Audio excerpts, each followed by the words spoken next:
Good evening, Chicago. Welcome back into Chi-Town Weekly. It is here. It is upon us. The longest off-season in North American sports is finally, mercifully, joyfully at an end. The fake games are done. The rosters are settled upon. We can actually now discuss real live matchups, real live games that matter. It is going to be football on the show here tonight. And just like we've had the last few weeks, we've got another guest lined up for us to help get it started. So much to go through, so little time. And we're going to fit in some other sports too while we're at it. There was history made out at Wrigley Field today on Labor Day, so we've got to talk about Justin Steele and the Cubs as well. But it is going to be football heavy as we get this thing started. You are tuned in to Chi-Town Weekly here on IE Sports Radio. Buckle on up. Let's go.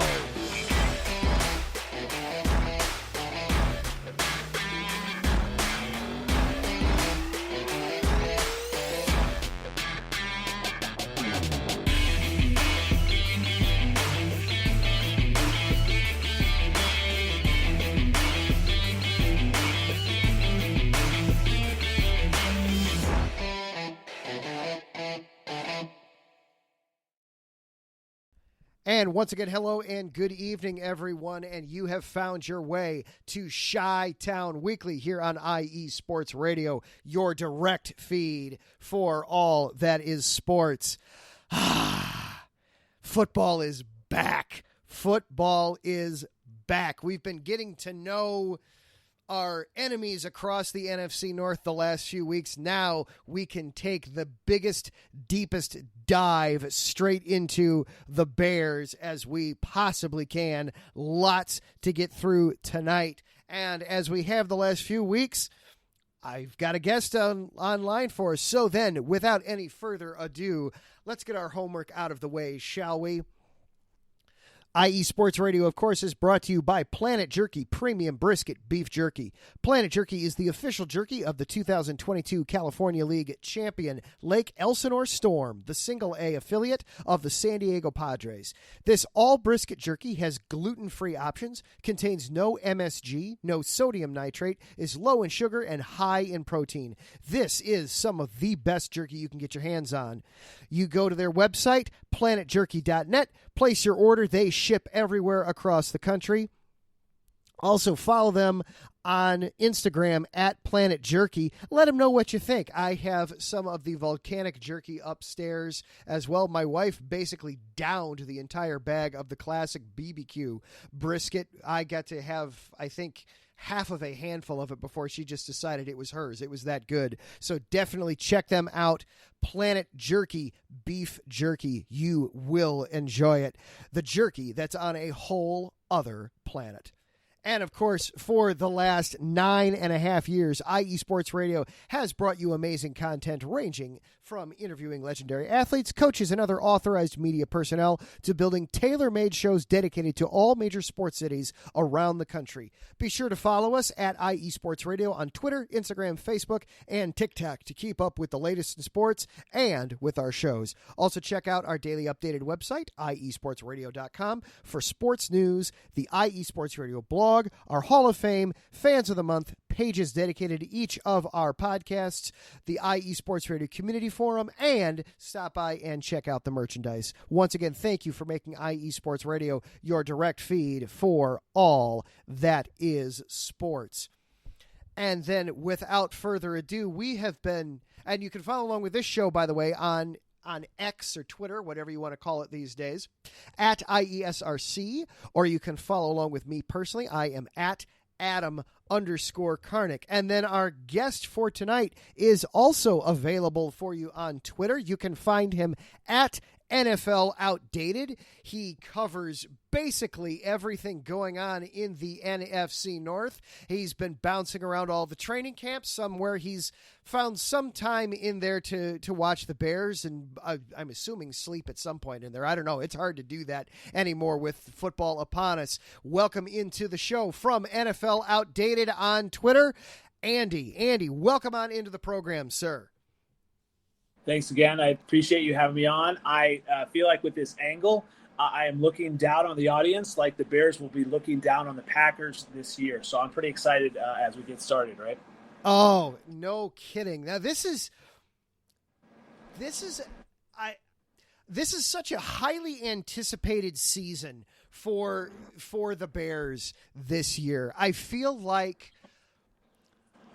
let's start here. Where are your expectations for this season? Now that you've obviously seen the Bears, you've seen the other teams in the NFC North. Where are your expectations as we launch the season here?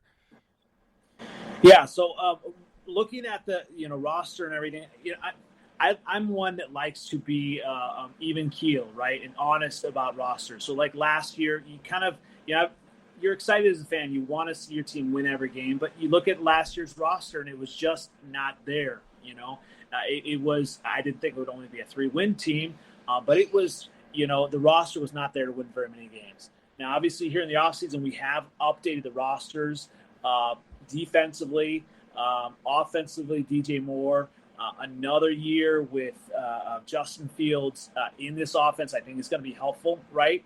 And so I still want to be a little bit even keel, right? And so I had a chance to go to all the training camps, all NFC North training camps, and I will have you know that and this is not a Bears bias, but the Packers training camp was by far, from a fan perspective, the worst, right? The Vikings one actually was probably the best, but I did like a lot of the things that the Bears did on training camp, just fan-wise, but I also liked a lot of things from a coaching perspective that Matt Eberflus did. And for me, I'm still kind of getting to know the coaching staff. Like, do we trust him? Do we really know what Eberflus is about? What I saw at training camp is Eberflus, going around to all of the different stations. And this was maybe the second day of open training camp, right? So it was early on. He was going to all of the different stations and really kind of seeing how they were doing their technique and overseeing all of that. And the details were important. Another detail that I like that Matt Eberflus did is when Justin Fields and the offense was out there, they had actually a DJ that was right by the field. And when Justin Fields and the offense was trying to make extra plays, they purposely turned the volume way up. So it was difficult, trying to have that extra, training on, what do we do in this situation? So from a coaching perspective, I like some of those things. Obviously, you like all the additions. Look at the schedule. It's definitely there, and it's tough to look at a season in a vacuum. But you look at some of these games; they're winnable games, especially Week 1 versus the Packers. Right at home, I think is important. But when you kind of look at the schedule overall, I think it has to be a 9 to 10 win season. We look at some of the improvements. You look at all the schedule, and if it's an 8-win team, I'm still all right with that. But anywhere in between 8 and 11 wins, I think it, would be successful in my mind. And you have to start Week 1. That is going to be the most important game. And the NFL is smart, right? They did that. The most important game. You have to start out versus the Packers with that win in the division. It's going to be a tone setter for both teams. But I do think we're looking at 8 to 10, 9 to 10 win team in my estimation. Okay, so you're a little further ahead than I am. I'm still very much at that. Man, if this at the end of the day, because like you bring up the schedule, for me it's look no more than 4 games in the future, because the NFL is such a week to week. What looks so, the Panthers in November right now, that looks so easy. But if heaven forbid DJ Moore breaks his ankle 2 weeks before that game. Suddenly that looks a lot different. I'm still at if you could tell me right now that they're going to finish with 8 wins and December they're going to be playing meaningful games, I'm sold. I am 100% sold on that. I feel like this is the year before the year. You know, we had the gigantic teardown a season ago. I said it when it was all over. Ryan Poles, you successfully broke the roster. Well, it's a lot easier to break something than it is to fix it and build it back up. Now you've got to do the hard work. And so I was going to say real quick, I would disagree one thing. I don't think it was Ryan Poles that broke. I think it was Ryan Pace who broke it ahead of time, right? You know, just by making all, and so it was broken. It just needed to be demolished, I think. There you go. Okay. All right. Yeah. Well, either way, it's a lot easier to take a sledgehammer to something than it is to mix the concrete, professionally and correctly, and then make sure that you're making all your measurements and your cuts correctly to build the thing back up. Now, I like how you put that, though, that it's so early with the coaching staff and with the front office. We have no choice but to trust them at this point. It's it's so early in the relationship that you kind of have to just, all right, we're going to take you at your word for right now. We reserve the right to decide that your word's no good, but for right now, we can take you at your word. You know, and I get it. Everyone's kind of, we were burned by the other, Ryan as well. And so I totally understand that, and that's why, I tried to go looking at all the training camps and look at the little details, and that's, for some reason, that's something that really stuck out. They're doing everything they can to prepare Justin Fields. And really, yes, it's all going to be on him and his development. And yes, he has a lot to kind of prove. But this roster has, I think, been built the right way. And, now there's definitely some things that we wish it would be a little bit quicker. But even looking at last year as well, how many games, there were at least 6 to 7 games that we were in, right? That the Bears were in those games, had an opportunity to win. Even the Packers game, close. I was just going to say the last time the Packers were in town. So we're close, and that's why, I go back and forth with a lot of, Packer trolls, and it's fun. And they said, well, Justin Fields is a horrible quarterback. Well, he, almost, single-handedly, kept the Bears in that game, and he ran through the Packers defense like Swiss cheese, and a lot of Packer fans claim that that's one of the best defenses in the NFL. So which is it? Is he a horrible, so it's like, Packer fans like to say Justin Fields is a bust. There's no way you can absolutely look at statistics and eye test and say he's a bust. Does he need to improve? Absolutely. But if you're saying he's a bust, either you're one of these Bear fans that just cannot, stand anything good to happen, or you are a Packer fan that just wants to troll. It's yes, he has a lot of improvements, but absolutely he's not a bust. There's so many games that on his own with a terrible offensive line, he kept them in, right? And so that also gives me hope for this year that, it was almost a 6, 7, 8 win team. Had we been like the Vikings were last year, that, like all the lucky bounces that they got, all those close wins, had, Justin Fields had that extra experience, we maybe would have had more wins. Now, thankfully, looking back, we didn't, because it allowed us to almost push us a little bit, the Bears a little bit further ahead by having DJ Moore. And I think that's really going to be a key offensively, because it really opens up. Like, I remember I went to the Bears and Dolphins game. I also went to the Bears and Texans game early on, and it was just night and day. It was Chase Claypool's first game with the Dolphins. Night and day offensively. I think maybe he got one catch, or he didn't have much involvement, but it was just the threat of having him there. And then they were able to do some different things with Cole Kmet, even running the ball. And it just opened the offense up that much more. And so, that gives me excitement that way offensively to say, okay, well, we've got DJ Moore, to kind of just open things up overall, and Tyler Scott can do that, and just now another year with Cole Kmet. So offensively, I'm excited.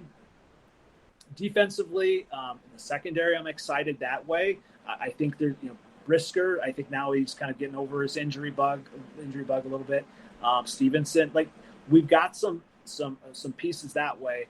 Obviously, there's going to be some issues. We'll see how the pass rush, what happens that way. But overall, I'm more positive because of even looking back on a 3-win season last year, some of the things we saw last year, and going into then the additions this year. Yeah, there was a lot of last year from that Patriot game on where it's just like, oh my gosh, they have found the guy, they have found the offense, and it made all those losses tolerable because you could tell there was, for anybody that wants to argue that Justin Fields is completely a bust, he received MVP votes last year. They weren't first place or second place. They were fourth or fifth place. But when's the last time that a 3-win team had anybody receive voting in the league MVP? So there's something there. As you said, he's not finished by any means. He's got a lot to work on. He's got to get the ball out quicker. He's got to recognize and just be just that touch faster. The intermediate routes, DJ Moore should be a huge help with that because DJ Moore is the king of the intermediate routes and can help with those. Recognizing the short routes, the dump offs when they're there to take them rather than trying to take off. And as much as we enjoy watching him run for 67 yards and make everyone on the defense look silly, hey, dump it off to Cole Kmet, dump it off to Herbert, or dump it off to Johnson. Find an outlet, get rid of the ball, save yourself that hit for when it's viable. You mentioned a bunch of names a second ago. I've got 3 guys in particular for this year that I feel like outside of Justin have got to step up. Who are guys on your list though that, man, this is it, you got to show me right now? Yeah, I would start with Cole Kmet. Right? I think he got the contract. He's got to have that production. He's got to show that he can be that number 1 tight end. I think that's going to be important because yes, we can have DJ Moore, but we need that aspect. And I think he is poised to do that.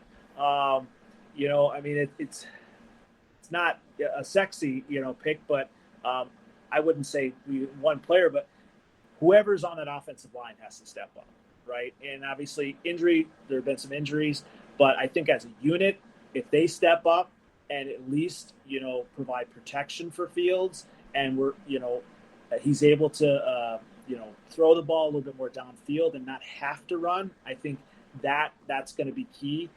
The other, and obviously you said players, but I just think, unit-wise, that defensive line I think is going to be huge as well.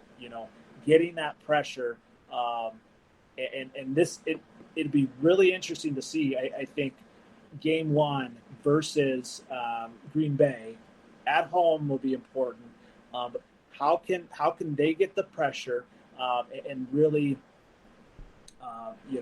make him uncomfortable and put him into bad situations? Because I think you have that. I think then. And I know you said 3. Sorry, I'm not. It's all right. But I think that Jaquan Brisker, I think, is going to be huge as well. Like him, it's him and Jalen Johnson back and forth between the two. But Jalen Johnson, obviously, you're playing for a contract, right? So when you look at some of those players, they all step up. Can the defense really can't get any worse, right? We hope not. Right. So, is that kind of similar to what you were thinking? Yeah. One of the first names for me is Braxton Jones. Braxton, yes. He's an amazing story. The 5th round find from the Big Sun Conference. He was the only guy that played every single offensive snap last season.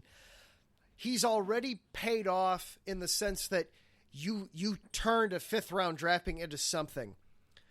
But you play left tackle in the NFL, you're starting at left tackle in the NFL, you've got to be better. And with the Bears having 2 first-round picks next year, thanks to the trade down from 1 with Carolina, I feel like if Braxton does not show obvious, noticeable improvement, and it doesn't have to be week 1 as much. I say that now as much for myself as anything else, because if he gets bull rushed into oblivion on Sunday, I'm going to be screaming my head off, and it's going to be, wait, you said it was over the season, not just the first game.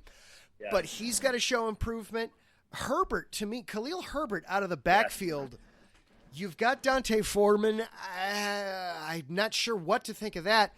Roschon Johnson was a great draft pick to me. I feel like if Herbert doesn't take the next step in replacing David Montgomery, he could very easily find himself on the way out. And then on the defensive side of the ball, you brought up Jalen Johnson because he's in a contract year. For me, it always stems back to Eddie Jackson, though. He is so important to what the cover 2 does. We think back to, Mike Brown back in the early aughts, and we think back to everything that happened in the Lovie Smith era when this cover 2 works. You've got that safety that can just play center field for you. Eddie Jackson showed some good signs last year.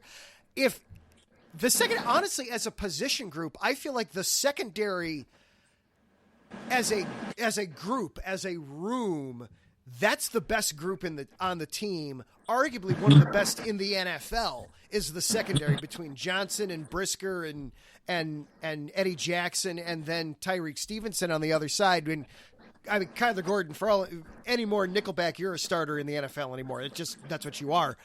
I feel like that could be the strength of the team. But if Eddie Jackson doesn't, if he's not there, the whole thing falls apart in the secondary. Yeah, I would agree. Yeah, and I believe he's a captain too, Eddie Jackson. Is you right? I think you're right with that. Yeah, they did. Yes, Eddie Jackson is one of the captains. Yep.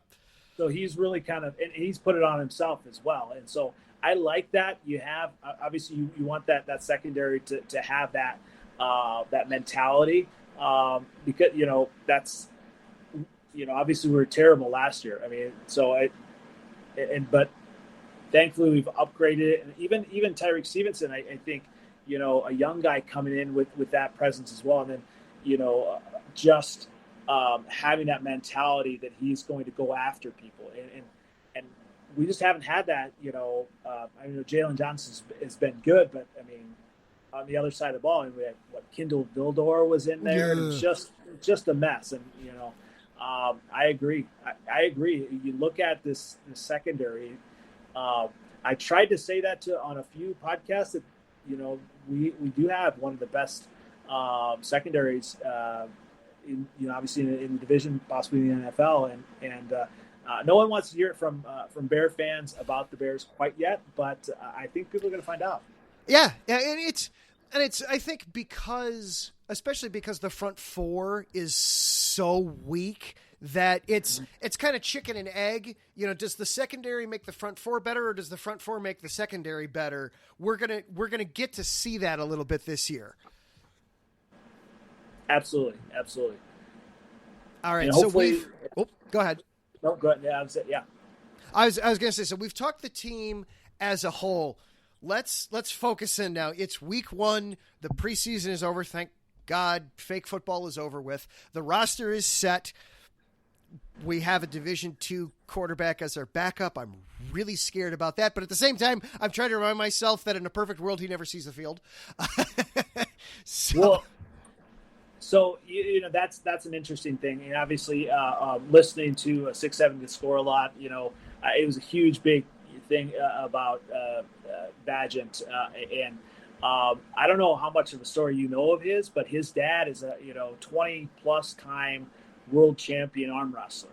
Yeah. So he's got that mentality, and so I like that, having that, and we have, as well as I do as Bears, we have not developed a quarterback, and yes, in a perfect world, he does not see the field, but I like his mentality, right? And he's not scared of the big moments. And I think when you're building a team and building a culture, that's what you want. You don't want a team that's scared of the big moments. And I think, back to the Ryan Pace, and Matt Nagy days, they were scared of the big moments. They didn't know what to do with Justin Fields in training camp, right? And if they had handled things properly, I feel like, he would be a little bit further along. But you get coaches and you get players that are scared of the big moments, and that creates a losing atmosphere, losing culture. And I feel like we are on the opposite side of that now. Hopefully. I love Bagent, the player. The story is amazing. What scares me is that he's quarterback 2. He's one snap away from going from his last game was the Division II national title game to you're now playing against the Green Bay Packers. There's steps up in talent. This is like going from the ground floor to the top of Sears. I'm not calling it Willis. The top of Sears Tower in one step. That's huge. To me, Bagent is the perfect ideal quarterback 3. Unfortunately, quarterback 3 just doesn't exist in the NFL anymore. Yeah. Yeah. And maybe I just had glass half full, but when you look at it, what we've had in the past, right? Simeon, Yeah. So I think, it's almost, and maybe that's where like a lot of Packer fans are. It's the, we don't know what we have in him yet, right? A lot of Packer fans are, positive about Love because, well, hey, we don't know what we have in him. Well, you look at the tape. I mean, a lot of Packer fans get excited about the Eagles game and like, oh, he did this. Well, okay, well, what did Fields do versus the Eagles? He had a run, that just, made me jump out of my seat and say a lot of expletives. And I was like, is this happening? So you have, you measure the two. Obviously, someone, says, well, win-loss, Fields, okay, but we know that he's a playmaker. Love, you don't know yet. And so I think maybe that's the whole thing. And obviously, we don't want Bagent to see the field, but I would feel better, than previous quarterback situations. Sure. Oh yeah. There's always backups are always backups for a reason in the NFL, and you're always scared every time one of them comes in. So let's focus in on this game specifically. You brought up Jordan Love. That's the biggest storyline over on the other side is that it's the Rodgers era is officially over. Hallelujah. Now we have the new guy in town. Is it going to be third verse, same as the first, or is this going to be something else? Let's talk a little about Love, but then also what else on the Packers? What do the Bears have to do to come away with a win in Soldier Field on Sunday and successfully transfer ownership of the division away from that team up north? Yeah, absolutely. And I think if the Packers are smart, they will not put the game plan on Love, right? If they are smart, the biggest thing, they will put the game plan on the running backs and the line and try to the dump offs. And obviously we saw Christian Watson versus the Eagles having that dump off and just that amazing run after the catch.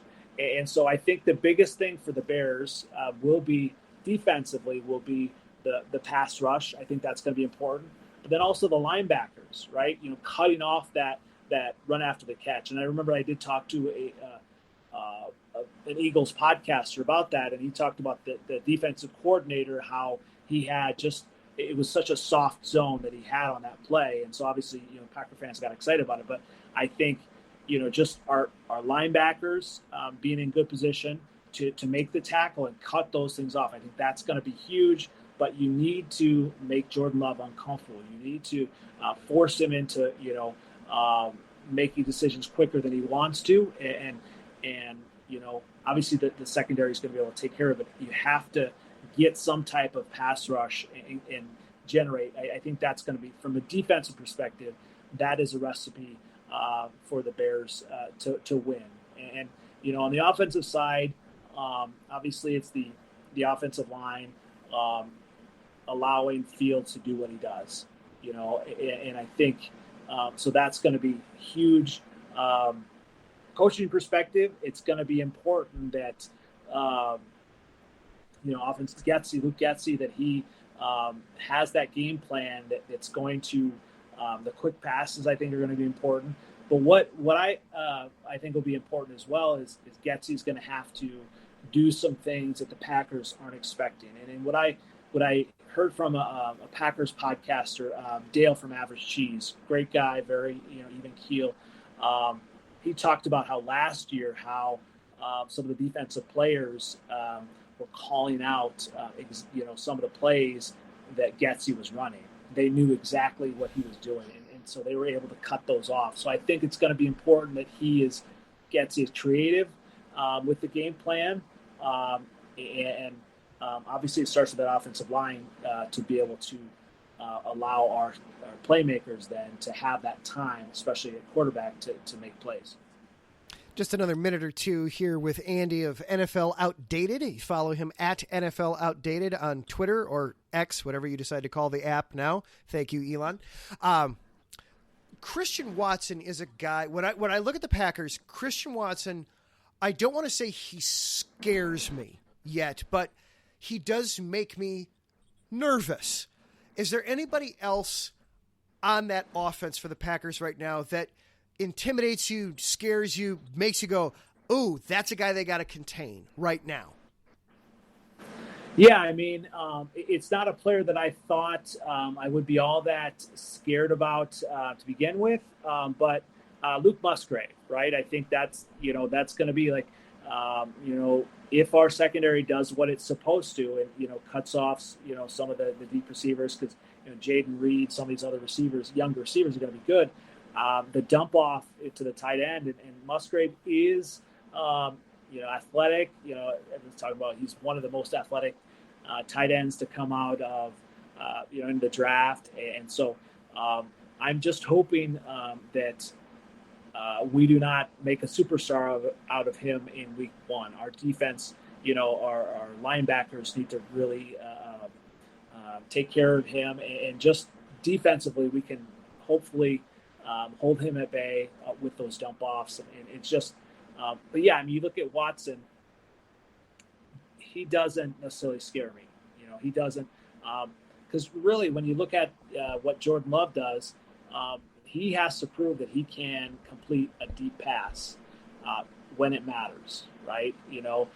When defenses, coordinators are scheming against him. So, but if you have an athletic tight end that can make things happen, you have to catch. Luke Musgrave is really what scares me the most.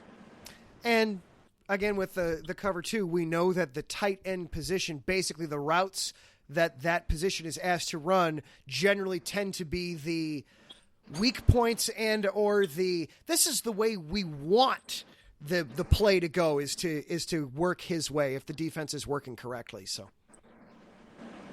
Yeah, and obviously, then tackling is going to be important, right? You want it to go that way, but we don't want Jordan Love to get comfortable with continuing to move the ball down the field, 10 yards, 12. We want to make him uncomfortable and, hopefully tackle him shorter gains than 10, 12 yards each time. Yeah, just he makes the catch, no yak. Just get him down right away. Limit the yak to no more than a yard or two at the most after that. Well, Andy, real quick, how do you see this thing ending on the lakefront on Sunday? Yeah, so I'm thinking it's going to be, with some of the injuries, I do think the Bears come out on top. I think it's going to be Bears 31 and Packers 21. I'm thinking that Justin Fields, they really kind of get on track, and it'll be tough for Jordan Love to keep up with the Bears offense. I like it. I'm not quite as high scoring. I'm thinking more in the range of 27-21 or so, but I'm very optimistic that the Bears come away with the win on Sunday. Well, once again, You can follow him on Twitter at NFL Outdated. Andy, thank you so much for hopping on tonight. I really appreciate it. Gives us a nice perspective on everything in the division and with the team as a whole. Thanks again. I appreciate you having me on. Bear down. All right, bear down. All right. That is Andy of NFL Outdated on Twitter. You follow him on YouTube or other sources. He does some fantastic interviews, lots of great content. The chat room was very busy during all that. I see you guys there. We are going to get back to all of you on that, some comments and reactions to that. And then we've also got a little bit of baseball to discuss tonight because history was made out at Wrigley Field this afternoon on Labor Day. Lots yet to get through here in the next few minutes. You are listening to Chi-Town Weekly here on IE Sports Radio, your direct feed for all that is sports. What's up, sports fans? You're listening to IE Sports Radio, your direct feed for all that is sports. I'm your favorite West Coast Wisconsinite, Bernie Bango, and if you're a cheesehead, come listen to my show, Big Cheese Sports, where we road trip around America's Dairyland, previewing, reviewing, predicting, debating, and digging into all that is Wisconsin sports at the college and pro levels. Join me on IE Sports Radio, Sundays at 1 p.m. Central Standard. Bernie out.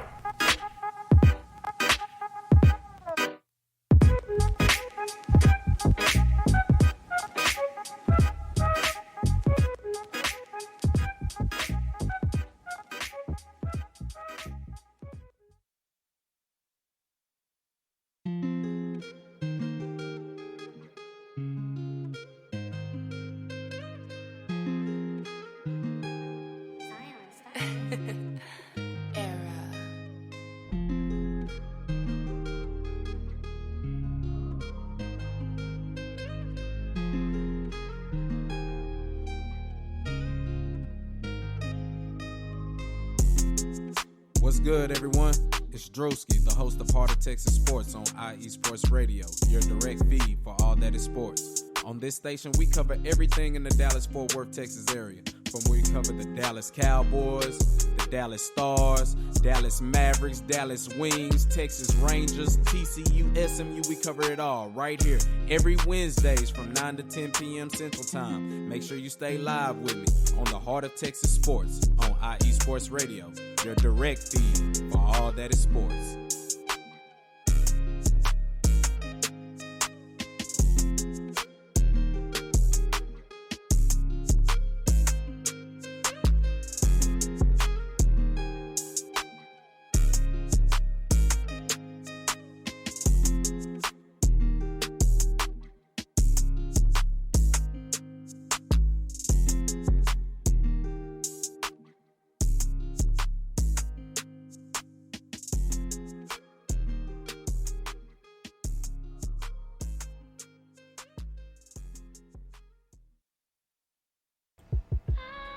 What up, Boston sports fans? This is Mikey Two Guns here, your host of Our Bleepin' City, airing every Wednesday night from 7 to 8 p.m.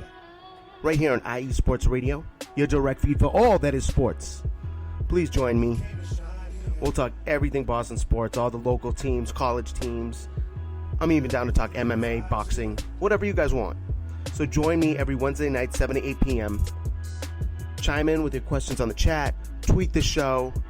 We'll even have call-ins. I can't wait to hear from you guys. This is going to be a lot of fun.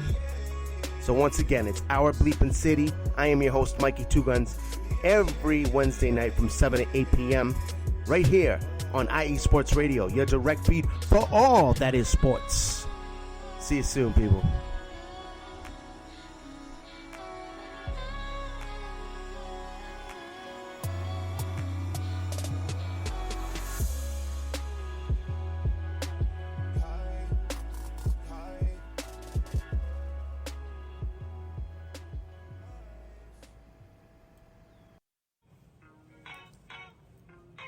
Hey sports fans, are you in the market for Florida sports or just keeping up with the latest in the Panhandle? Palm Tree Sports is a dedicated audio hub to all things sports in the Sunshine State.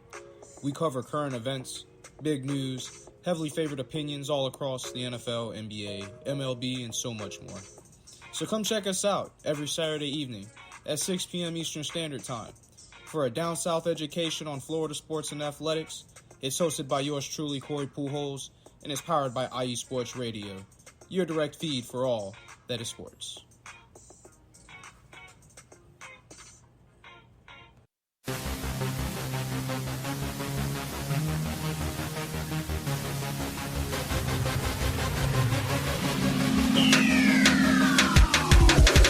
What's up, everybody? This is Taryn Rodriguez.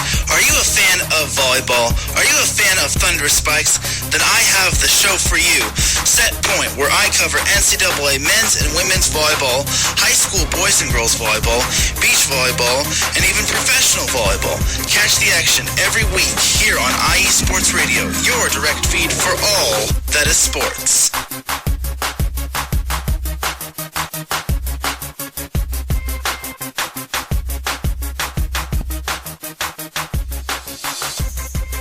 And welcome back into Chi-Town Weekly, everybody, here on IE Sports Radio, your direct feed for all that is sports. I want to say once again thank you to Andy. He and I did a couple of shows together last season, had a lot of fun. We did actually a season preview together last year before the Niners game. Our former colleague and friend, Still friends, former colleague here at IE Sports Radio, Gina G, was hosting a show over on her network that was previewing Bears and Niners, and Andy and I were both on the panel for that, talking about the Bears, and then Andy invited me on his Frozen North show that he does with a couple of other NFC North guys, where they just go around the division every single week. So I had a lot of fun. Had a lot of fun with that with him, and so decided to bring him on, and he was very gracious to jump on and talk some Bears tonight.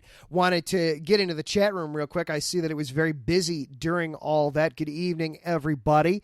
Tara, no, I did know that the AVP was going on this weekend. Yes, the Chicago Open, the beach volleyball scene was buzzing for sure. I know that you will have full recap of everything going on from that, but I believe that I saw this correctly, that we had Taryn Cloth and Kristen Noose ultimately won the Gold Cup Open for the women's side of things and that event this past weekend. So yes, I am very much a fan of beach volleyball. I did see that was going on this weekend. There was also AEW was in Chicago this past weekend as well. You can get a wrap up of that tomorrow afternoon. You can get a wrap up of that. The AEW, Dennis Rodman, his triumphant return to United Center and to Chicago was part of AEW. I know he was very emotional about that. You can hear all about that on the IE Elite Wrestling show that occurs Tuesday afternoons there. You can catch up on that. So there were lots of things going on in Chicago over the weekend, not just the baseball teams being in town. And Mike Pat, no need to apologize for having the Bears finish in last in the North in your predictions. I said it at the top when Andy and I were talking. While I am high on this season for the Bears, a lot of Bears fans are feeling like this is going to be the year, the end-all, be-all, and they are going to arrive on the stage and be the team. I'm not there yet. I feel that it's still going to be an improvement, but I feel like this is going to be the year before the year. So if they finish with 8 wins, I'm thrilled. 6 or 7 wins, while it's still double-digit losses overall, there will be a disappointment factor there.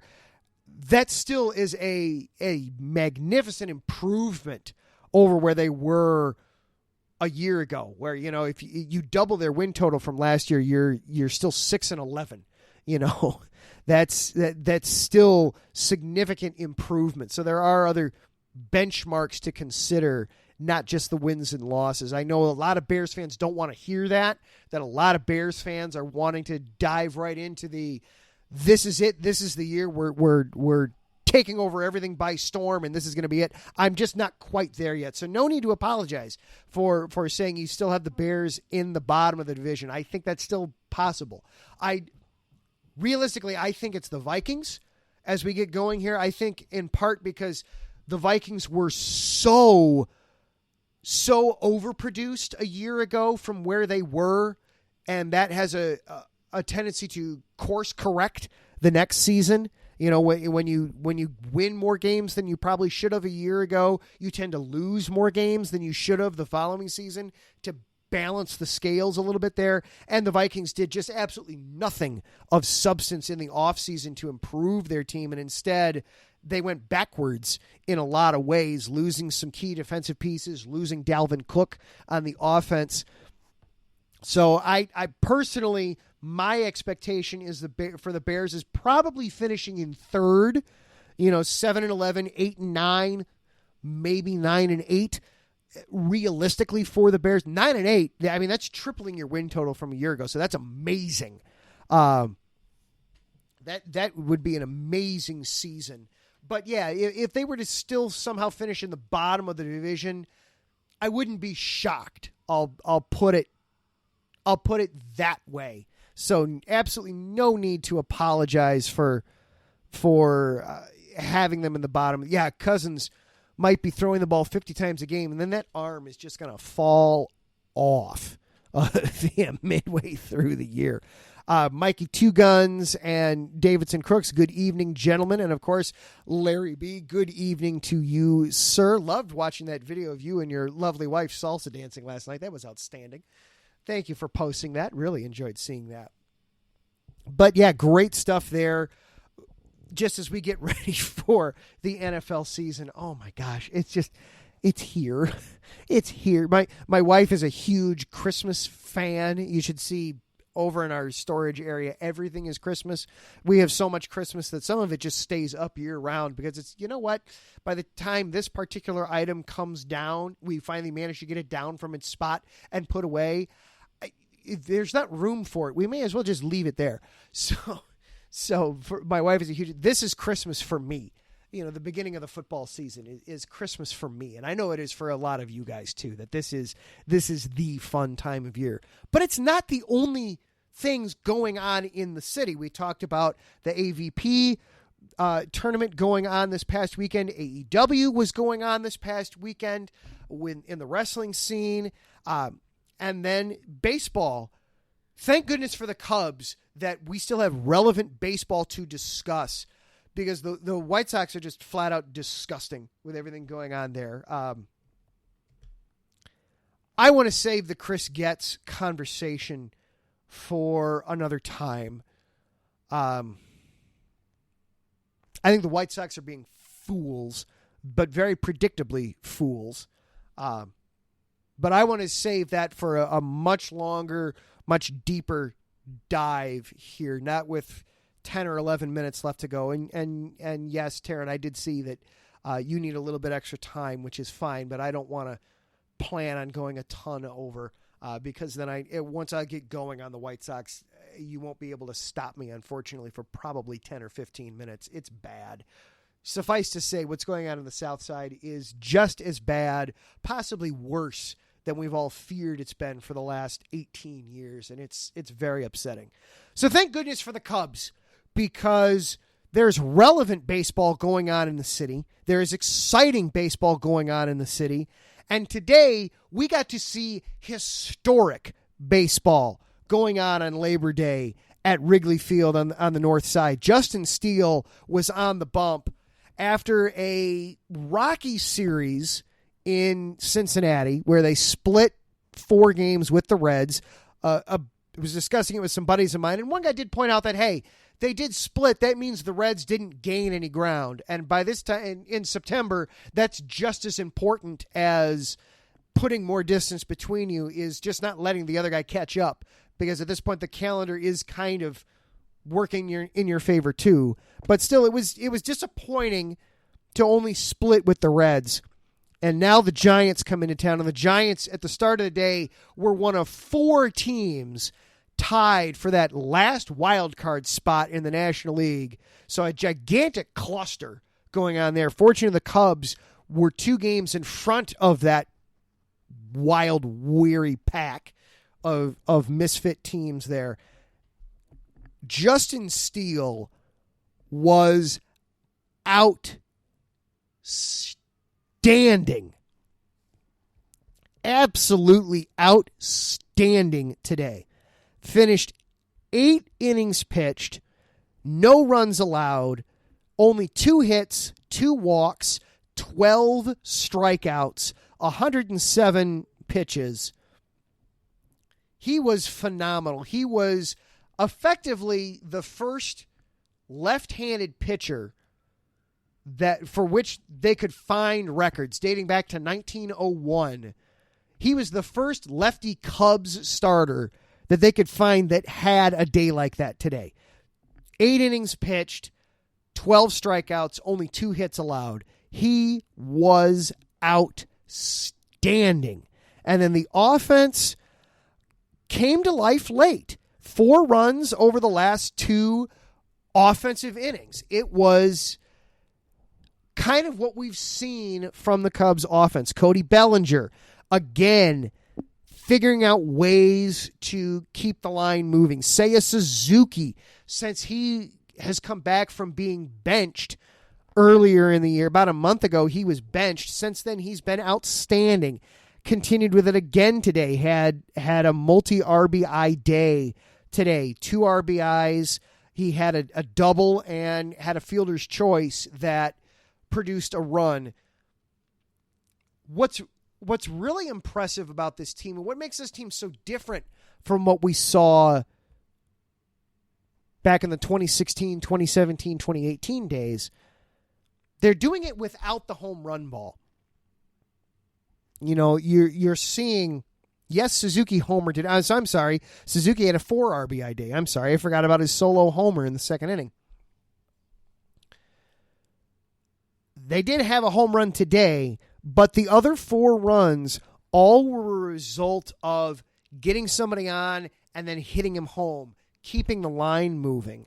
Obviously, some of that can be attributed to the new rules in baseball this year where, you know, the defenses can't have those huge, drastic overshifts where you're basically just, excuse me, looking at a spray chart and just lining the guys up there in the spray charts.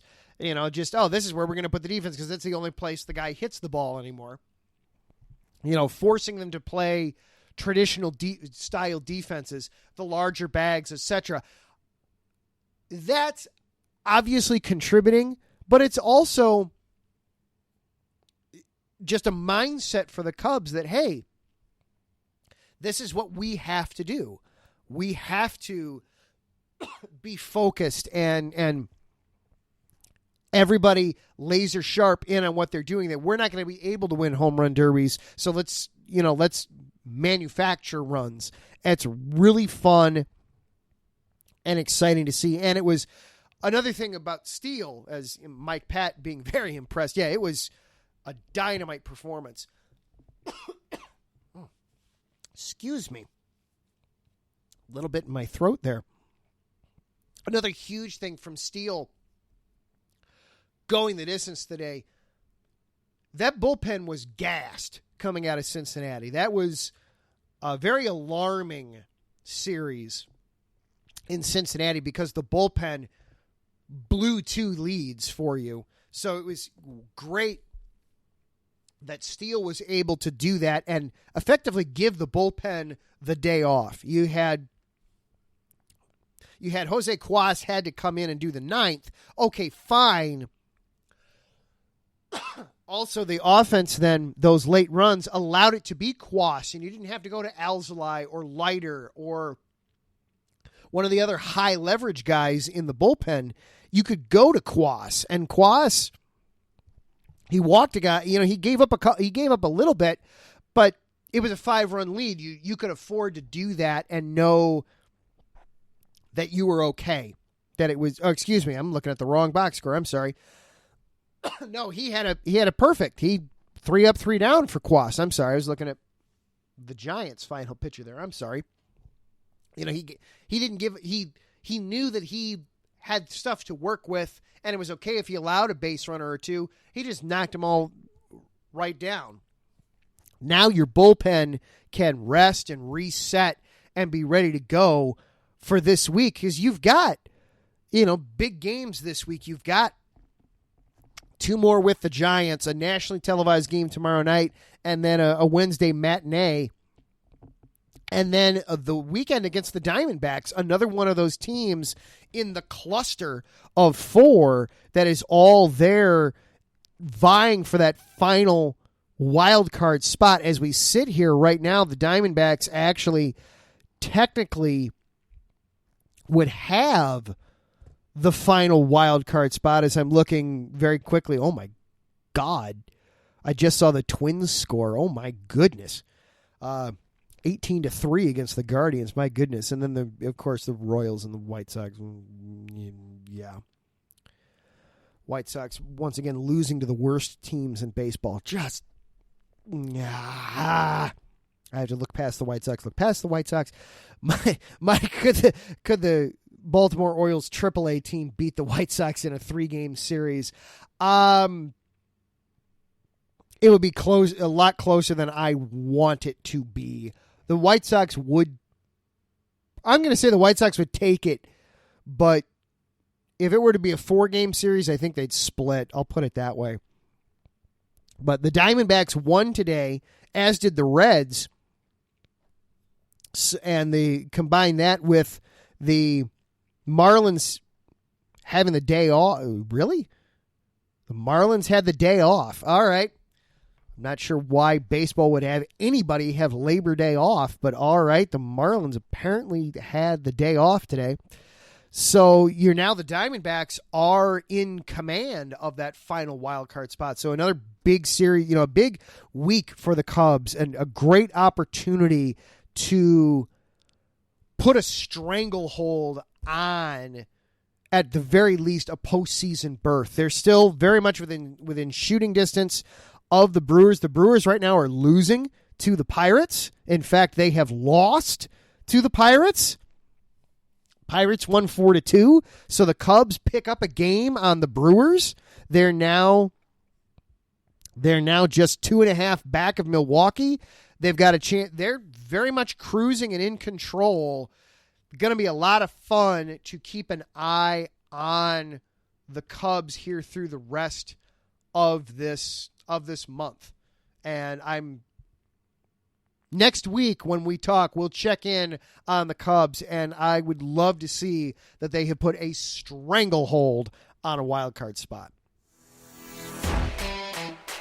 All right, that does it for our show tonight.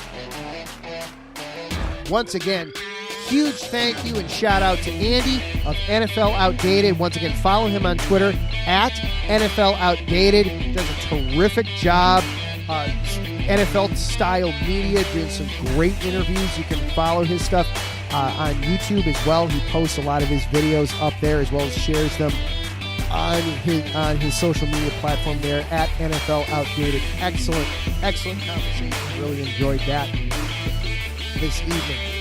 Thank you to Larry B. All the hard work that he does behind the scenes of the station, keeping everything going.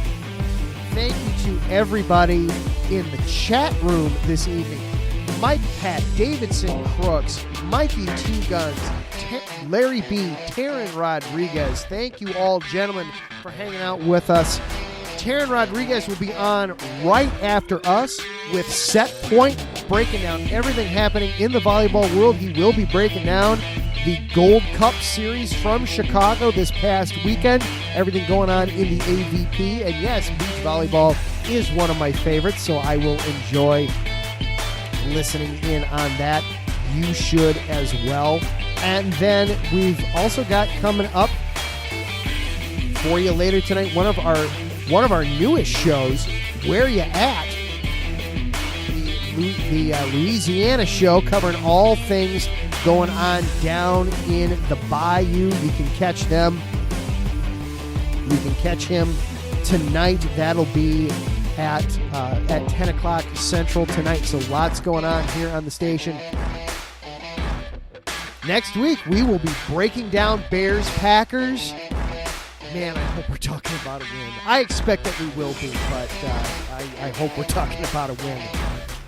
And, of course, we'll also be checking in on the Cubs and everything else that's going on in the world of sports.